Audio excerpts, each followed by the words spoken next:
आप सभी को जय मसीह की। आप सभी को खजूरी इतवार की बहुत बहुत शुभकामनाएं। A blessed Palm Sunday to all of you। आइए हम जोरदार ताली प्रभु यीशु मसीह के लिए बजाएं।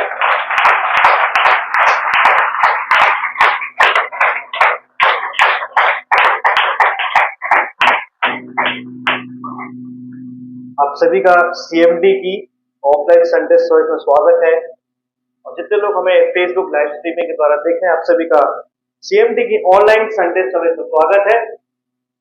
आइए हम लोग अपने अपनी बाइबल्स को खोलेंगे, हार्ड कॉपी बाइबल्स को हम लोग खोलेंगे। यूहन्ना रचित सुसमाचार, हम सब निकालें यूहन्ना रचित सुसमाचार 12वां अध्याय 12 से लेके 19वीं आयत तक हम पढ़ेंगे, लेकिन हम सिर्फ 12 से 15वीं आयत तक हम लोग ध्यान देंगे। यूहन्ना रचित सुसमाचार उसका 12वां अध्याय 12 से लेके 19वीं आयत तक हम पढ़ेंगे। The gospel according to John chapter 12 verses 12 to 19। मैं आप सभी के सामने पढ़ना चाहूंगा। इसका हेडिंग है यरूशलेम में विजय प्रवेश। दूसरे दिन बहुत से लोगों ने जो पर्व में आए थे यह सुना कि यीशु यरूशलेम में आ रहा है, इसलिए उन्होंने खजूर की डालियां ली और उसे भेंट करने को निकले और पुकारने लगे, होशाना, धन्य इज़राइल का राजा जो प्रभु के नाम से आता है। जब यीशु ने गधे का एक बच्चा मिला तो वह उस पर बैठ गया, जैसा लिखा है, हे सियोन की बेटी मत डर, देख तेरा राजा गधे के बच्चे पर चढ़ा हुआ चला आता है।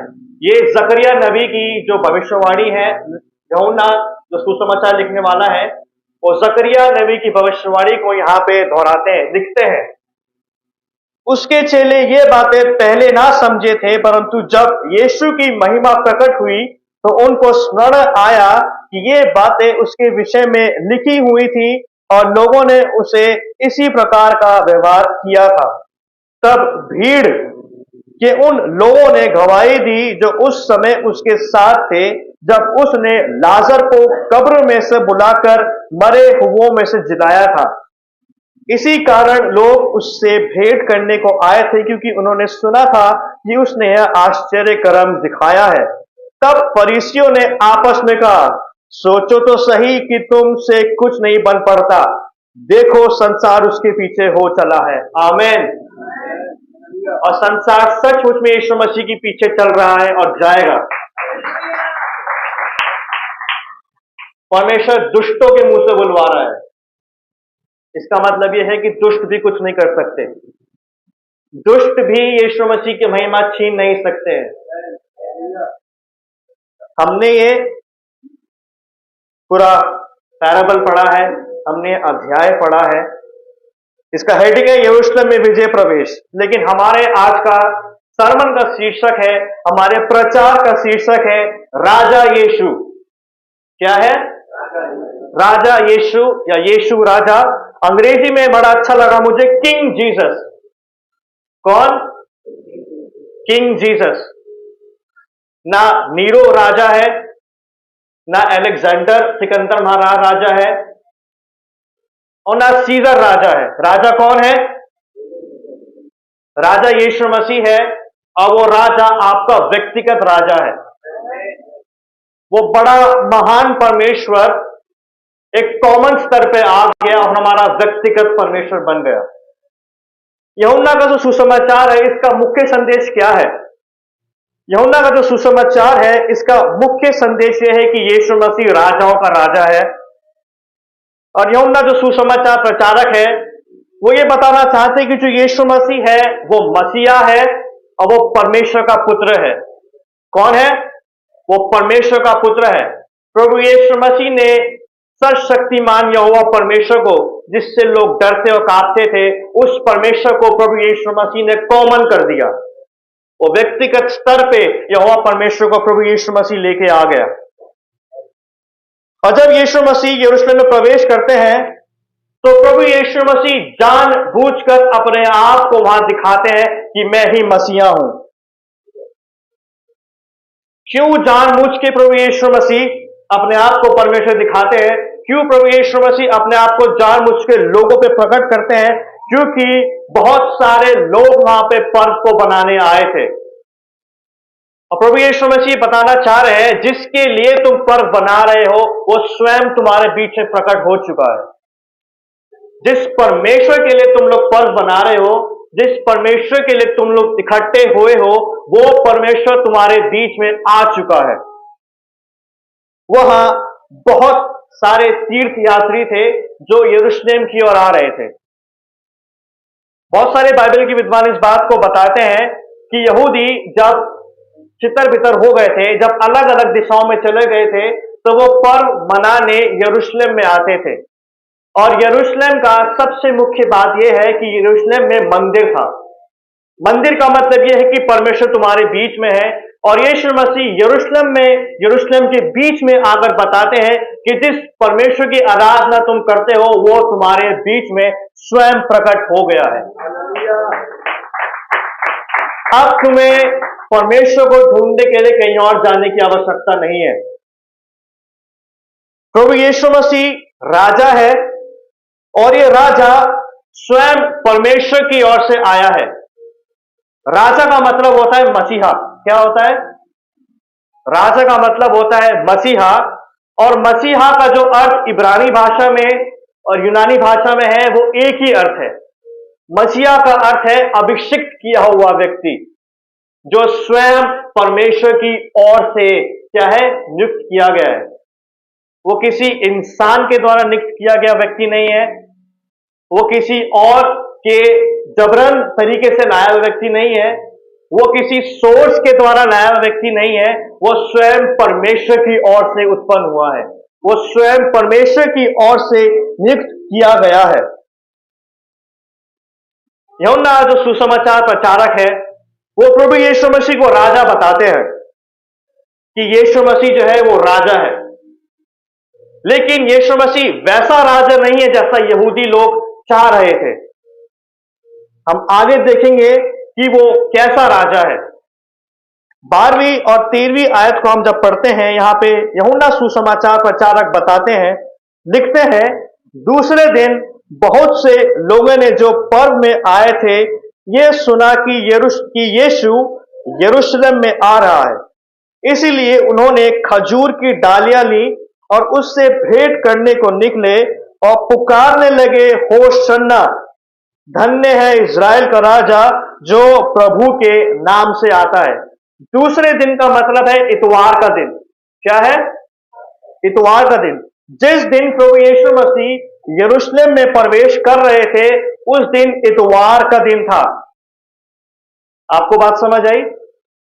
ये जो अध्याय है 12 अध्याय, 12 से लेके जब हम इसकी 43वीं आयत तक देखते हैं, 12 से लेके 43वीं आयत में जो जो घटनाएं घट रही हैं वो इतवार के दिन घट रही थी। कब घट रही थी? इतवार के दिन। इसलिए हम आज के दिन पाम संडे को बनाते हैं। इतवार के दिन प्रभु यीशु मसीह यरूशलेम में प्रवेश कर रहे थे और वहां पे लोगों ने प्रभु यीशु मसीह को सराहा। 12वें अध्याय के 1 से लेके 9वीं आयत तक जब हम पढ़ते हैं तब हम पाते हैं कि प्रभु यीशु मसीह भी बैथनिया में आया था फसह के पर्व को बनाने के लिए। और बाइबल के विद्वान, बाइबल के जानकार इस बात को बताते हैं कि फसह का पर्व शुक्रवार की शाम से लेके शनिवार के पूरे दिन तक चलता है। कब तक चलता है? शुक्रवार की शाम से लेके शनिवार की पूरे दिन तक ये जो फसह का पर्व है वो चलता है। 12 अध्याय के 1 आयत से लेके 9वीं आयत तक, 11वीं आयत तक जो जो घटनाएं घट रही हैं वो शुक्रवार की शाम से लेके शनिवार की शाम तक घट रही हैं। और 12 अध्याय पे जब हम आते हैं, 12 अध्याय से लेके 12वें पद से लेके 43वें पद तक जितनी भी घटनाएं घट रही हैं वो इतवार के दिन घट रही हैं। और हम पाते हैं कि लोग यीशु मसीह के चर्चे सुन के यरूशलेम में प्रवेश करते हैं। वो यीशु मसीह का नाम सुनकर यरूशलेम में आए हैं। यीशु मसीह के चर्चे पूरी जगत में फैल गए थे। यीशु मसीह का नाम पूरे जगत में फैल गया था। और वो क्यों यीशु मसीह को देखने आए थे? वो इसलिए यीशु मसीह को देखने आए थे कि वो देख सकें कि क्या ये सचमुच चमत्कार करता है। जब हम यूहन्ना उसके सुसमाचार प्रचार के जो 12वें अध्याय से ऊपर जाते हैं, हम वहां पाते हैं कि प्रभु यीशु मसीह ने लाजर को जीवित किया था। 4 दिन के मुर्दे को प्रभु यीशु मसीह ने एक ही शब्द से बाहर निकाल दिया। वो देखने आए थे कि क्या ये सचमुच में चमत्कार करता है। और जब उन्होंने लाजर को देखा, वो प्रभु यीशु मसीह के सामने झुक गए। वो यीशु मसीह के सामने इसलिए झुक गए क्योंकि इनको पता लग गया था कि यीशु मसीह ऐसे ही कोई साधारण व्यक्ति नहीं है, वो सचमुच में खुदा है, क्योंकि मुर्दों में से जिलाने का काम सिर्फ यहोवा परमेश्वर का है। लाजर को कब्र में से निकालने का मतलब यह था, प्रभु ये दर्शाना चाह रहे थे कि मेरा अधिकार मौत पर भी है। मौत भी तुमको मेरे पास आने से नहीं रोक सकती है।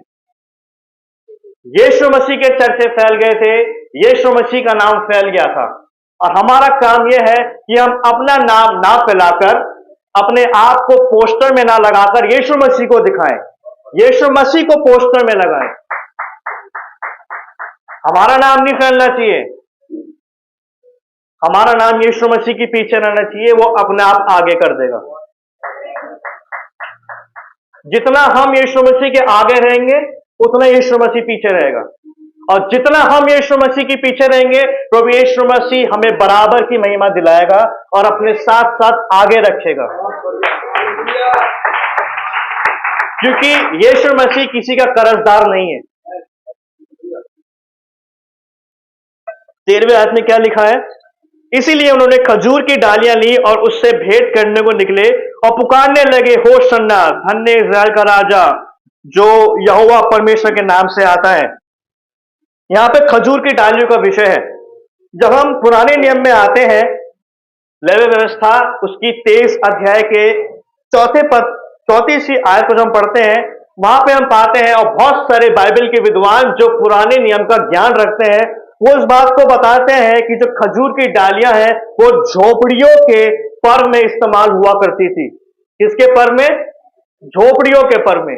लेकिन यीशु मसीह के समय तक आते आते अब खजूर की डालियां सारे पर्वों में इस्तेमाल करी जाती थी। अब आप सोचेंगे कि झोपड़ियों का पर्व क्या है? लेवी व्यवस्था उसकी 23 अध्याय के 34 आयत को आप घर में पढ़ लीजिएगा। झोपड़ियों का जो पर्व था, इसमें यहूदी क्या करते थे? इसमें यहूदी यरूशलेम में इकट्ठा होते थे और याद करते थे कि कैसे यहोवा परमेश्वर ने 40 साल की जंगल की यात्रा में प्रावधान उनके लिए किया। और यरूशलेम में वो इकट्ठा होते थे और परमेश्वर को याद दिलाते थे कि तू अपने पुत्र प्रभु यीशु मसीह को भेजेगा, तू मसीहा को भेजेगा। वो इसलिए यरूशलेम में आते थे। वो याद करते थे कि परमेश्वर ने कैसे उनके लिए प्रावधान किए। क्या हम याद करते हैं कि परमेश्वर ने कैसे कैसे हमारे लिए प्रावधान किए? क्या हम याद करते हैं कि प्रभु ने कैसे हमें नीचे स्तर से ऊंचे पर लेके आए? और परमेश्वर को अच्छा लगता है कि याद करते हैं कि इन्होंने मेरे काम को अपने जीवन में देखा। हम सब परमेश्वर के कामों को अपने जीवन में याद रखें, उसको स्मरण करें, क्योंकि परमेश्वर को ऐसा करने से महिमा मिलती है। और यहूदी इसलिए इकट्ठा हुए थे कि यहोवा परमेश्वर को महिमा दे सकें, उसको याद कर सकें। और यहूदी इस बात को जानते थे कि यीशु मसीह ही मसीहा है। लेकिन जो आइडिया, जो पिक्चर उनके दिमाग में थी, प्रभु यीशु मसीह वैसा नहीं था। हम आगे चल के देखेंगे। तो जो खजूर की डालियां हैं, वो यहूदी यीशु मसीह के सामने क्यों हिला रहे थे?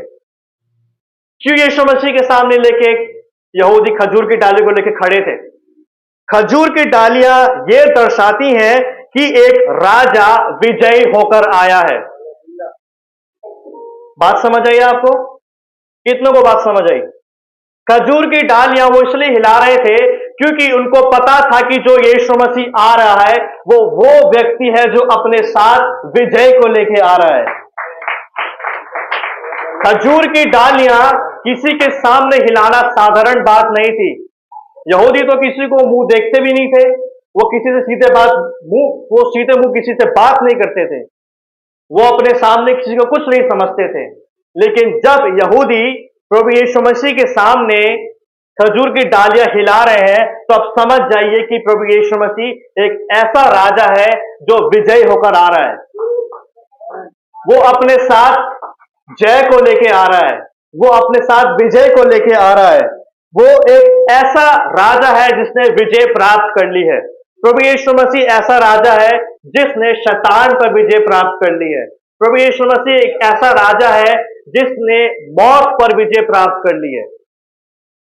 हम आगे इसके पीछे पढ़ते हैं कि प्रभु यीशु मसीह ने बहुत सारी चमत्कार किए, दुष्ट आत्माओं को निकाला, बीमारियों को निकाला।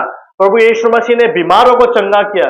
ये इस बात को दर्शाते हैं कि प्रभु यीशु मसीह एक विजयी राजा है जिसके पैरों के नीचे सारी शैतान की शक्तियां हैं।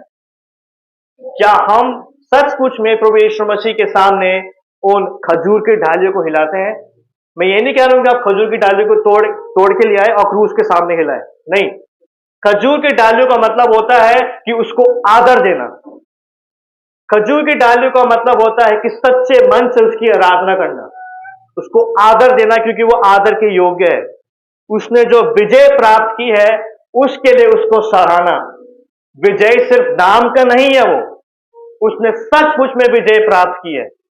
बहुत सारे लोग अपने नाम के उल्टे होते हैं, लेकिन यीशु मसीह अपने नाम का उल्टा नहीं था, उसने सचमुच में विजय प्राप्त की थी और वो जयवंत है, वो विजयी है।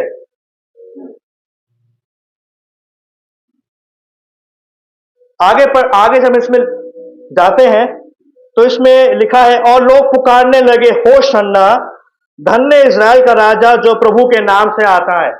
आज हमने गाना गाया होशन्ना होशन्ना। आपको पता है होशन्ना का अर्थ क्या होता है? होशन्ना का जब अर्थ आज आपको पता लगेगा तो होशन्ना जो शब्द है इसके मायने आपके लिए बिल्कुल ही बदल जाएंगे। होशन्ना जो शब्द है वो दो शब्दों को मिला के बना है। पहला है होसा, फिर है ना। क्या है? पहला है होसा, दूसरा है ना। होसा का मतलब होता है बचा, हमें बचा, और ना का मतलब होता है हम प्रार्थना करते हैं। तो होशन्ना का अर्थ बन गया है कि हम प्रार्थना करते हैं हमें बचा, हम विनती करते हैं हमें बचा। होशन्ना, ए धन्य इज़राइल के राजा, हम प्रार्थना करते हैं हमें बचा। जो प्रभु के नाम से आता है हम तुझसे प्रार्थना करते हैं, हम तेरे आगे झुकते हैं कि हमें बचा। होशन्ना, हम दुआ करते हैं हमें बचा। और यहूदी समझ गए थे कि यीशु ही सच्चा राजा है जो हमें बचा सकता है।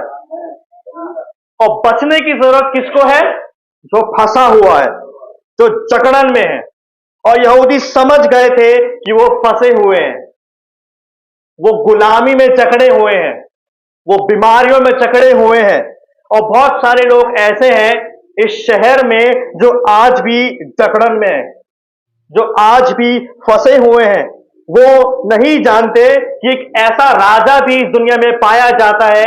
लोग नहीं जानते कि दुनिया में ऐसा राजा पाया जाता है जो बचाता है, जो छुड़ाता है। और यीशु मसीह ऐसा राजा है कि इसके राज्य में शांति है, इसके राज्य में अनंत जीवन है, इसके राज्य में स्वतंत्रता है। लोग नहीं जानते कि ऐसा राजा भी पाया जाता है। हम जानते हैं ऐसे राजा को। हम क्या कर रहे हैं?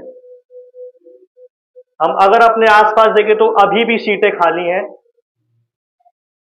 अभी भी हमारे अगल बगल में सीटें खाली हैं। इसका मतलब यह है कि लोग ऐसे राजा को नहीं जानते, और जो मैं ऐसे राजा को जानता हूं मैं भी नहीं जा रहा हूं। ये जो जीवन प्रभु यीशु मसीह ने दिया है इसको हम सीमित करके ना रखें, इसको असीमित बना दें, और ये जीवन असीमित लोगों तक पहुंचेगा। ये ऐसा राजा है जो शांति देता है, यीशु मसीह ऐसा राजा है जिसके पास अधिकार स्वयं यहोवा की ओर से आया है। इसने डिग्री खरीदी नहीं, इसने डिग्री खरीदी नहीं, इसको मिली है। इसने प्रभुता 5,000 में 10,000 में नहीं खरीदी,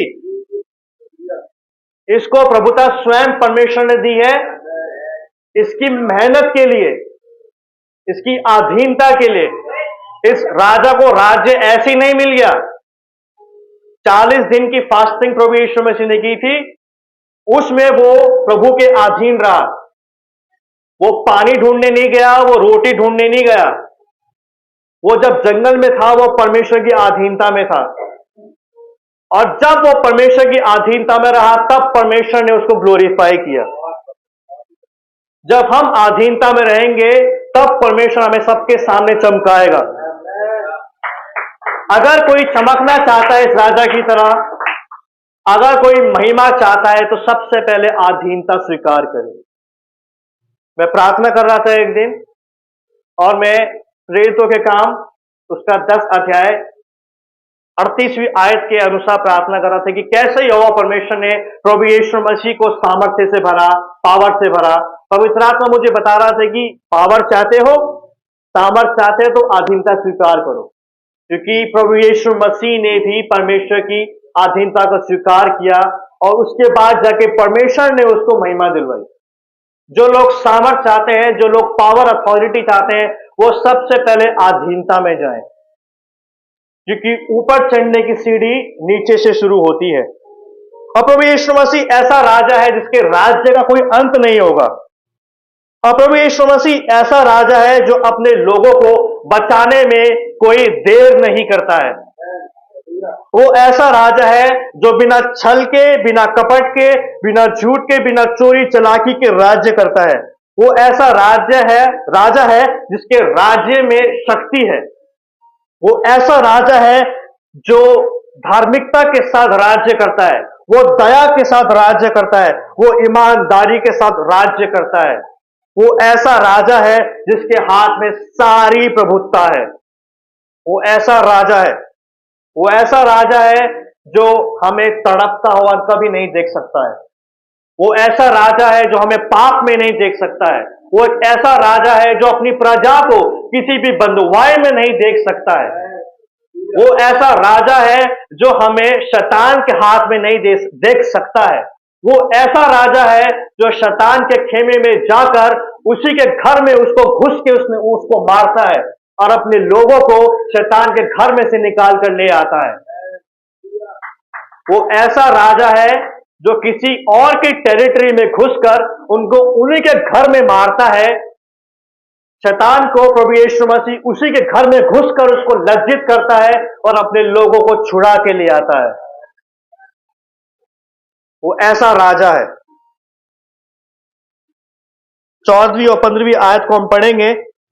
इसमें लिखा है, जब यीशु को गधे का एक बच्चा मिला तो वह उस पर बैठ गया, जैसा लिखा है, हे सिय्योन की बेटी मत डर, देख तेरा राजा गधे के बच्चे पर चढ़ा हुआ चला आता है।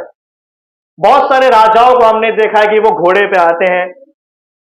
बहुत सारे राजाओं को हमने देखा है कि रथों में आते हैं। और बाइबल के विद्वान जो नए नियम का जिन्होंने अध्ययन किया है, जो बाइबल की नॉलेज रखते हैं, वो इस बात को बताते हैं कि जो घोड़ा है वो एक योद्धा को दर्शाता है। जो घोड़ा है वो घमंड को दर्शाता है। जो घोड़ा है वो हथियारों को दर्शाता है। और जो राजा घोड़े पे आता है, एक न एक दिन उसके राज्य का अंत होगा। लेकिन एक ऐसा राजा है जो राजाओं का राजा है, एक ऐसा राजा है जो प्रभुओं का प्रभु है, वो गधे के बच्चे पर आता है। और याद रखें, वो एक बड़ा गधा नहीं था, परिपक्व गधा नहीं था, वो गधे का बच्चा था। गधे के बच्चे पर प्रभु यीशु मसीह आता है। और गधे का जो बच्चा है वो निचले स्तर को नहीं दर्शाता है। जो गधे का बच्चा है वो प्रभु यीशु मसीह की दीनता को दर्शाता है। ये एक ऐसा भी राजा है जिसके हाथ में सारी प्रभुत्ता है, एक ऐसा भी राजा है जो सबसे ताकतवर है, लेकिन उसके अंदर घमंड नहीं है, वो गधे के बच्चे पे आ रहा है। ऐसा क्यों? वो दीनता को दर्शाता है। गधे का बच्चा जो है वो निचले स्तर को नहीं दर्शाता कि इसके पास पैसे नहीं है। यीशु मसीह ने बोला था कि अगर मैं अपने पिता को बोलूं तो वो स्वर्गदूतों की 12 पलटनों को भेज सकता है, और एक पलटन में कम से कम 12,000 से ज्यादा स्वर्गदूत होंगे। तो लगा लीजिए 12,000 इंटू 12 कितना होगा? लाखों की आबादी में स्वर्गदूत आ जाते जब यीशु मसीह को पकड़ाया गया था, लेकिन उसने उस समय भी अधीनता को स्वीकार किया। हम कब गधे के बच्चे पे आएंगे? मैं ये नहीं कह रहा हूं कि गधे के बच्चा आप खरीद लें, उस पर बैठ के आए। गधे के बच्चे का अर्थ है कि कब उस दीनता को, उस नम्रता को, उस हम्बलनेस को हम स्वीकार करेंगे।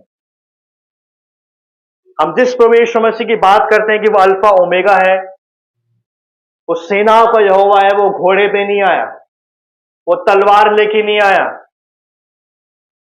वो अपने साथ सेना को लेके नहीं आया, क्योंकि यीशु मसीह ऐसा राजा है जो तलवार के साथ राज्य नहीं करेगा, वो युद्ध के साथ राज्य नहीं करेगा। प्रभु यीशु मसीह ऐसा राजा है जो दीनता के साथ, शांति के साथ, मेल मिलाप के साथ राज्य करेगा। और यूहन्ना जो सुसमाचार प्रचारक है, वो यीशु मसीह को शांति के राजकुमार के समान दर्शाता है कि प्रभु यीशु मसीह शांति के साथ राज्य करने आया है। हाँ, लेकिन शैतान के राज्य में वो शांति के साथ राज्य नहीं करेगा। उसको तो उसके सारे खेमों को उखाड़ देगा। ये मत समझिएगा, ये मत समझना आप लोग, ये शांति शैतान के लिए भी नहीं, उसके लिए तो वो योद्धा है, अपनी प्रजा के लिए वो शांत है। लेकिन कुछ ऐसे दुष्ट लोग हैं जो जिनके लिए प्रभु यीशु मसीह योद्धा बन जाता है। तुम सीधे नहीं हो रहे हो। टेढ़े लोगों के लिए यीशु मसीह टेढ़ा हो जाता है, और सीधे लोगों के लिए यीशु मसीह सीधा रहता है। हम ये ना समझे कि यीशु मसीह शांत है, हम्बल है, नहीं।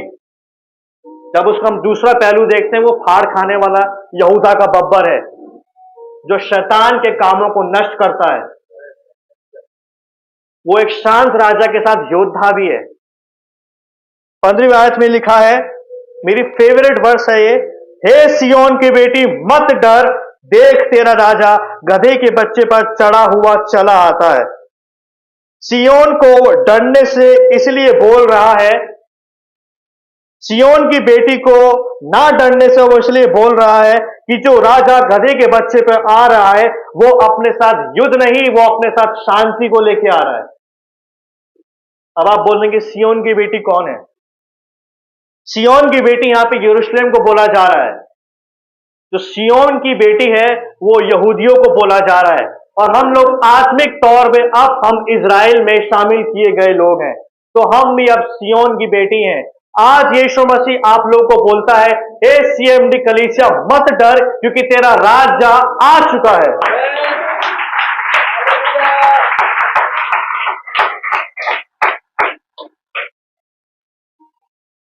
यीशु मसीह बोल रहा है, हे सियोन की बेटी यरूशलेम मत डर, क्योंकि तेरा राजा जो गधे पे आ रहा है, जो गधे के बच्चे पे आ रहा है, वो निचले स्तर का नहीं है, वो उछले स्तर का है, और वो अपने साथ उद्धार को लेके आ रहा है। आज वो सीएमडी कलीसिया से बोल रहा है कि मत डर, तेरा राजा आ चुका है। मत डर बोलता है, सियोन की बेटी आनंद कर, क्योंकि जो राजा गधे के बच्चे पे आ रहा है, वो अपने साथ यहोवा परमेश्वर की उपस्थिति को लेके आ रहा है। सियोन की बेटी सीएमडी कलीसिया मत डर, क्योंकि यीशु मसीह जो राजा है वो अपने साथ छुटकारे को लेके आ रहा है।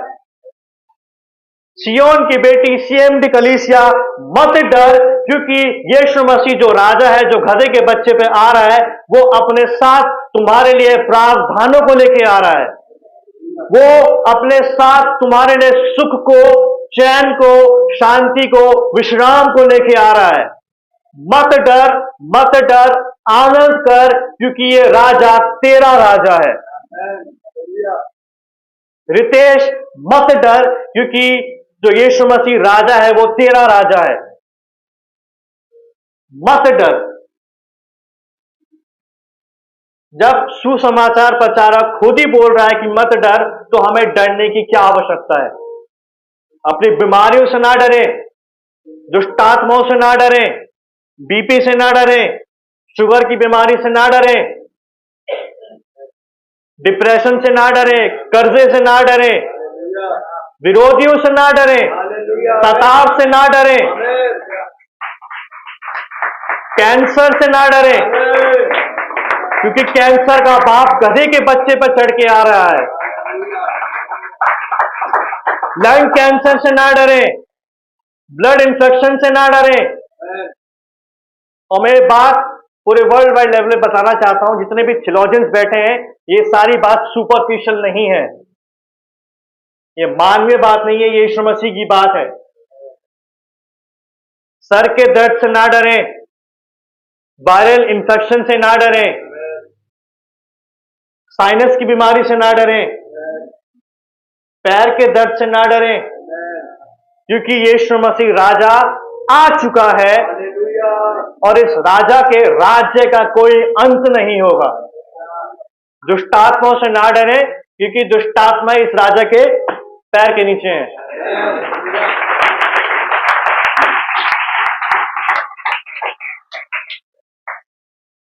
और ये जो राजा है, जो गधी के बच्चे पर आ रहा है, ये अपने साथ अनंत जीवन को लेके आ रहा है। यूहन्ना सुसमाचार प्रचारक इस बात को बोलते हैं कि तुम्हारे बीच में स्वयं परमेश्वर उतर कर आ गया है। अब सियोन किस बात पर गम बना रही है? सियोन उठ, खड़ी हो, खुश हो जा, आनंद कर। जब हम पुराने नियम में जाते हैं, हम वहां पे पाते हैं कि जो राजा प्रभु परमेश्वर ने खड़े किए थे, वो इसलिए खड़े किए थे कि वो इजराइल को पड़ोसी देशों से, पड़ोसी मुल्कों से इजराइल को बचाएं। इसलिए राजा खड़े किए गए थे कि वो राज्य करें। लेकिन ये राजा ऐसा राजा है जो पाप से बचाता है, जो पीड़ा से बचाता है। ये वो राजा है जो अपने लोगों को बचाता है, और ये वो राजा है जो जीवन लेके आ रहा है। आप की बेटी को डरने की आवश्यकता नहीं है, आप शैतान को डरने की आवश्यकता है, क्योंकि रात को खड़ा हुआ है। की बेटी को डरने की आवश्यकता नहीं है, आप उन दुष्टता को डरने की आवश्यकता है जो मेरे लोगों को बताती है। आप बीमार डरने की आवश्यकता है जो लोगों को बताता है। आप उन दुष्टों को, उन शत्रु को डरने की आवश्यकता है जो राजा करता है। और राजा करेगा, क्योंकि राजा भी डरता नहीं है। जब राजा नहीं डर रहा है तो राजा क्यों बोलते हुए रही है? जब राजा खड़ा हो गया तो आइए राजा भी खड़ी हो जाए।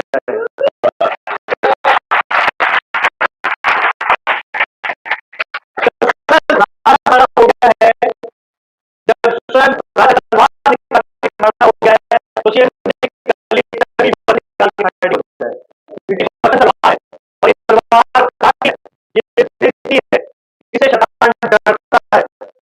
अब डरने की आवश्यकता नहीं है, डरने की आवश्यकता वो है जिनको अपनी कुर्सियों पर डर है। डरने की आवश्यकता उनको है जो लोगों पे अत्याचार कर रहे हैं। डरने की आवश्यकता उनको है जो विवाद से डरने की और क्या करेगा। डरने की आवश्यकता उनको है जो कमजोर बच्चियों का है। कई सारी ऐसे भारत देश में तो कमजोर मासूम बच्चियों को दबाते हैं, वो उसे बनाने पर भी किया है, उन लोगों को उठाने वाले यीशु मसीह आया है। वो बात के लिए जो कलीसिया में आए हैं, जो लोगों में रोते हैं, उनको रोकने के लिए यीशु मसीह आया है, और उनको उठाने के लिए आया है जो कलीसिया से अत्याचार करते हैं। ऐसा है जो लेकिन बाहर आने वाले देश जो आ जाते हैं, वो ऐसा राज्य है जिसके राज्य में कोई आदिवासी नहीं है। वो ऐसा राज्य है जिसके राज्य में कोई हिंदू नहीं है। वो ऐसा राज्य है जिसके राज्य में कोई भूखमरी नहीं है। वो ऐसा राज्य है जिसके राज्य में सरकार भूख है, किसी के पास कुकर नहीं है। ऐसा राज्य है जिसके राज्य में सब प्रॉस्पर है, सब संपन्न पाए जाते हैं। हमें करना क्या है कि हमें उस राज्य के पक्ष में आ जाना है और जाते हैं और उसके आदर थी वो सबके साथ घोषणा है तो परिश्रम है और कुछ सूर्य पे डालो, इसको क्रूज दो, जाते हैं वो जो राज्य से सामने आ रहे हैं अब वो जो बड़े क्रूज पर नहीं है, हम कौन सी भीड़ में आ रहे हैं जो सूर्य पे जाते हैं पाकिस्तान से पहले छोड़ना चाहूँ सवाल उठता है कि हम लोग किस भीड़ में आ रहे हैं सामने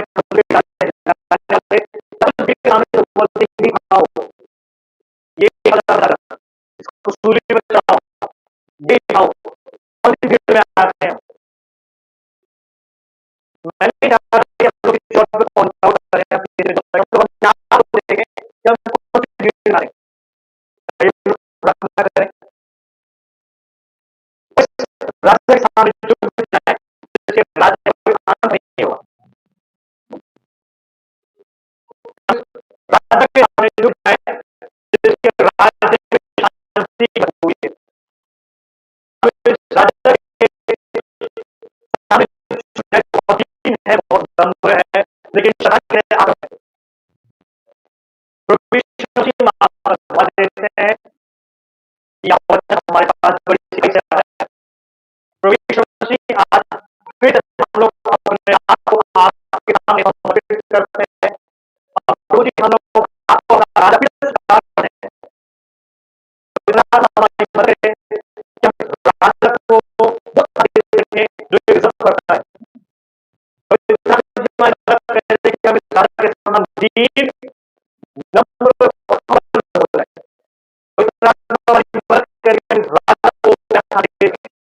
राजा के संबंध है अब इस राजा को आदर देने वाला हमें आप बताएं इस राजा को इस राज्य वाला अपने